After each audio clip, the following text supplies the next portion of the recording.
నమస్తే రమగారు. నమస్తే జయ. రమగారు, అక్బర్ బీర్బల్ స్టోరీస్ చాలా రోజులైపోయింది. 2 చిన్న కథలు చెప్తాం. ఓకే. ఇవి చిన్న చిన్న విషయాలుగానే ఉంటాయి కదా. ఒకసారిట అక్బర్ గారు ఈ మన సభలో కూర్చున్నప్పుడు రకరకాల డిస్కషన్స్ వస్తాయి. ప్రతిసారి రాజ్యాంగాలే ఉండవు కదా. రాజ్యాంగము, మంత్రిత్వము, హడావిడి ఏమి ఉండదు. ప్రజలంతా తీర్చి ఉంటారు. కొంతమంది ఏదో మాటామంతి ఎవరైనా ఒకళ్ళు మంచి వాక్యాలు చెప్తే దాని మీద డిస్కషన్లో పెడతారు. అయితే అక్బర్ గారికి ఒక విచిత్రమైన డౌట్ వచ్చిందట. గజం కేవలం 26,000 రూపాయలతో 165 గజాల భూమి కేవలం 52 లక్షలు మాత్రమే. ఆయన అలాంటివన్నీ చిక్కుగా ఉండే ఆన్సర్లన్నీ బీర్బల్ దగ్గర నుంచే ఎక్స్పెక్ట్ చేసేవాడు. ఆయన తన అరిచేతులు చూసుకుంటూ, బీర్బల్ ఎందుకో శరీరం అంతా వెంట్రుకలు ఉన్నాయి, అరిచేతుల్లో వెంట్రుకలు ఏమేమిటి నాకు అని అడిగాడు. సహజంగా అందరికి వచ్చాను మనం వినండోయి కదా. సరే, జనాలంతా చూస్తున్నారు కుతూహలంగా. ఏం చెప్తారు, ఏం చెప్పాలి. ఉండవండి, అందరికీ ఉండవు, మీకు లేవు అంటే ఆయనకి ఏమనిపిస్తుందో. నేను అందరూ ఒకటేనా అనిపించదు రాజుకి. మరి అయితే ఆ బీర్బల్ అన్నాడు, ఏముంది మహాప్రభు, జహాపన, మీరు అపరిమితమైన దాతృత్వం, మీకు ఎంత దానపరత్వం అంటే అందరికీ జనాలకి ఇచ్చి ఇచ్చి ఇచ్చి ఇచ్చి రాపిడికి అరిచేతుల వెంట్రుకలని రాలిపోయినాయండి మీకు. అవునా అన్నాడు. బీర్బల్ నీ అరిచేతులు చూపించు అన్నాడు ఆయన. బీర్బల్ అరిచేతులు చూపించాడు. 2 అరిచేతులు నీకు కూడా లేవు కదా అన్నాడు. నువ్వెవరికి ఇచ్చావు, ఇస్తే రాలిపోతాయి అన్నావు, నువ్వెవరికి ఇచ్చావు అనగానే తిప్పుకున్నాడు ఈయన. బాగా ఆలోచించి ఏమన్నాడు, అదేం జహాపన, మీరు ఇస్తే పుచ్చుకుని పుచ్చుకుని పుచ్చుకుని నా చేతిలో అవన్నీ అరిపోయినాయండి, వెంట్రుకలు ఊడిపోయినాయి అన్నాక ఈ కూర్చున్న వాళ్ళందరినీ ఒక్కొక్కళ్ళు అరిచేతులు చూస్తున్నాడు రాజు. వీళ్ళందరివి ఎందుకు అరిగిపోయినాయి అన్నాడు. వీళ్ళలో చాలా మంది మీ దగ్గర పుచ్చుకున్నారు కదా, మీ ఎప్పటి నుంచి పుచ్చుకుంటున్నారు, మీ తాత తండ్రుల నుంచి, మీరందరూ దానపరులు, మేమందరం పుచ్చుకునే పరులము అంచేత ఊడిపోయినాయి. ఊడిపోతే ఇప్పుడు ఎవరికి ఇస్తాడు రాజు? తన దగ్గర నుంచి ఇట్లా ఇవి తీసుకునే వాళ్ళకి, తన దగ్గర పనిచేసే మంత్రులు, సైన్యాధిపతులు వాళ్ళు ఉంటారా, వాళ్ళకేం దానాలు ఇవ్వడు, జీతాలు ఇస్తాడు అంతేగా. అప్పుడు ఈయనకి డౌట్ వచ్చి అక్బర్ గారు తన మంత్రి, సైన్యాధిపతి వాళ్ళని చేతులు చూపించమన్నాడు. అందరూ చేతులు చూపించారు. అరిచేతుల్లో వెంట్రుకలు ఎట్టా ఉంటాయి. ఆయన సర్కల్లో ఈయన అన్నాడు, అదేంటి బీర్బల్, నువ్వు భలే చెప్పావు, ఇచ్చాను కాబట్టి నాకు పోయినాయి, పుచ్చుకున్నారు కాబట్టి మీకు పోయినాయి, వీళ్ళకి నేనేమి ఇచ్చాను, వాళ్ళవి ఎందుకు పోయినాయి అంటే, అదే జహాపన, వీళ్ళందరికీ ఇచ్చేస్తున్నాడు అని చేతులు నలిపేసుకుంటున్నారు వాళ్ళు. చేతులు పీసుకోవటం వల్ల వాళ్ళకు కూడా పోయినాయి. ఆయనకి నవ్వొచ్చింది. రమగారు, ఆయన తెలిసే అడుగుతాడా?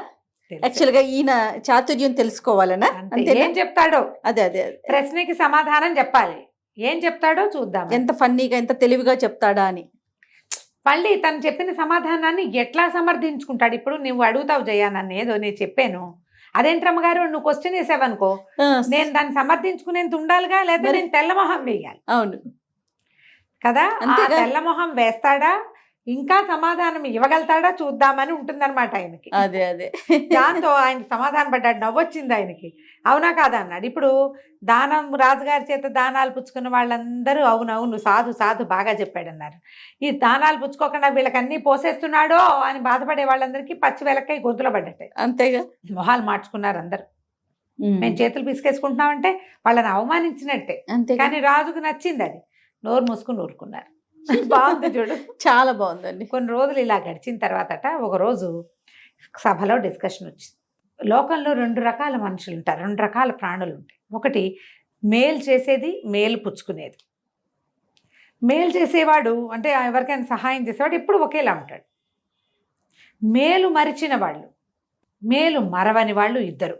ఎవరు మేలు మరుస్తారు, ఎవరు మేలు చేసిన మేలు మర్చిపోని వాళ్ళు ఉంటారు. నేను నువ్వు అంటే నువ్వు నా దగ్గర మర్చిపోతావు, నేను నీ దగ్గర మర్చిపోతావు, ఏదో అవుతుంది. అప్పుడు ఈయన బీర్బల్ తోటి ఏం చెప్పాడంటే, ఇంత డిస్కషన్ అయ్యాక, బీర్బల్ నువ్వు చెప్పాలి నాకు సమాధానం. రేపు సభకి ఒక మేలు మరిచిన పరిచయ ప్రాణిని, ఒక మేలు మరవని ప్రాణిని తీసుకొచ్చి చూపించు నాకు అని చాలా గట్టిగా చెప్పాడు. అది నన్ను చూపించి నన్ను సమాధానపరచకపోతే నీ తల ఉండదు లాంటి సౌండ్ ఇచ్చాడు. అందరూ ఆశ్చర్యపోయారు. అయ్యి బాబోయ్ అనుకున్నారు. బీర్బల్ మీద ఆసక్తి ఉండి, ఆయన చెప్పే సమాధానాలు నచ్చి, ఆయన ధర్మపరత్వం నచ్చి, ఆయన తెలివి మీద అవగాహన ఉండి, ఆయన సమయస్ఫూర్తి అంటే ఆసక్తి ఉన్న వాళ్ళందరూ అమ్మో బీర్బల్ గారు దొరికేశాడే, 2 జీవుల్ని, 2 మనుషుల్ని తెచ్చి చూపించాలి ఇప్పుడు వాడు, అమ్మో దొరికాడు అనుకున్నారు. ఎవరైతే బీర్బల్ మీద మంటగా ఉంటుంది, ఈ సహచర వర్గం రాజుగారి సహచరులు ఉంటారు కదా మంత్రులు, వాళ్ళందరికీ మాయరోగం కుదిరింది, రేపు వీడి తల ఎగిరిపోతుంది, పీడా పోతుంది, వీడితో చచ్చిపోతున్నాం మనం. అన్నిటికీ సర్కాస్టిక్గా మాట్లాడి ఇరక పెడుతుంటాడు మన అని చెప్పి వాళ్ళన్న రోగం కుదిరింది, ఇప్పుడు ఏం చేస్తాడో చూద్దాం అనుకున్నారు. బీర్బల్కి కూడా అర్థం కాల, అట్లా ఎట్లా చెప్తాం. ఆయన తల దించుకుని వెళ్ళిపోయాడు. ఇంటికి వెళ్ళాడు. కూతురు ఉంది ఇంట్లో, భలే తెలివిగలదు అమ్మాయి, బీర్బల్ గారి కూతురు. అప్పుడప్పుడు కొన్ని కథల్లో కనపడుతుంటుంది. పిల్ల అన్నం వడ్డించింది, నిదానంగా తింటున్నాడు.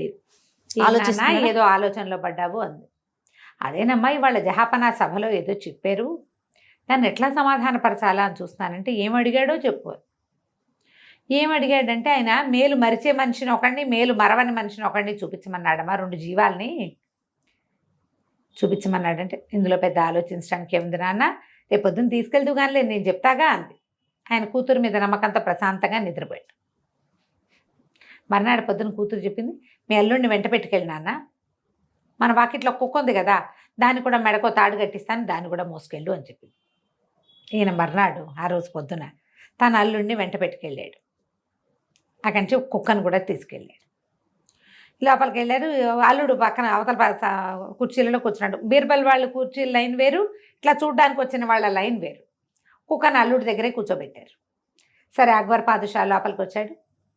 మర్చిపోయాడు అనుకున్నారు. ఆయన కాసేపు పిష్టా గోష్ఠి అవి ఇవి కబుర్లు చెప్పిన తర్వాత, బీర్బల్ నేను మీకు ఒక ప్రశ్న వేశాను, మీరు వాళ్ళు ఎవరిని చూపిస్తున్నారు నాకు అన్నాడు. అనేసరికి తీసుకొచ్చాను ప్రభు, ఇదిగోండి అని, అల్లుడు గారు ముందుకు రండి అని. ఈయన ఉన్నారండి అల్లుడు గారు, నా ప్రాణం ఇచ్చేసినా సరే సాటిస్ఫై అవ్వడు, ఎన్ని మేళ్ళు చేసినా ఎంత సహాయం చేసినా నాకేం చేసావు అంటాడు. మేలు మరిచే జాతి ఈయన. అక్కడి నుంచి కుక్క ఉంది చూడండి, దానికి ఒక్క బ్రెడ్ ముక్క వెళ్ళే దారిలో మన చేతితో పడేసామా చాలు, అది మాత్రం చచ్చినా మర్చిపోదు. ఆ బ్రెడ్ ముక్క పెట్టిన వాడిని చూసి తోకాడిచి వాడి దగ్గరికి వెళ్ళి నుంచుంటుంది. వాడి మీద ఏదైనా వాడి కింద పడిపోతే కుయ్యో మొర్రో ఉంటుంది, వాడి పక్కన కూర్చొని ఏడుస్తుంది. వాడి మీదకి ఎవరైనా వస్తే కనుక నిన్న బ్రెడ్ ముక్క పెట్టాడు లేదా 20 రోజుల క్రితం బిస్కెట్ ముక్క పెట్టాడు కాబట్టి వాడికి సహాయం చేయడానికి ముందుకు వస్తుంది. ఇది మేలు మరవని జాతి అనేసరికల్లా అందరు హాహా చప్పట్లు కొట్టారు. అల్లుడు కామ్గా నుంచున్నాడు. అల్లుడిని ప్రిపేర్ చేసి తెచ్చారు. జహాపన అన్నాడు, అలాగా సరే ఈ కుక్కకి ఒక మంచి కుర్చీ వేసి కూర్చోబెట్టండి, ఇది మేలు మర్చిపోదు. ఈ అల్లుడు నాడే వీడిని కొరతేయండి అన్నాడు. అనేసరికల్లా సభలో అందరు నిర్కాంతిపోయారు. ఇప్పుడు బీర్బల్ గారి అల్లుడు కొరతేస్తే పిల్ల ఆయన కూతురు, బీర్బల్ హిందువు, కూతురికి పునర్వివాహాలు లేవు, అల్లుడు అయిపోతాడు.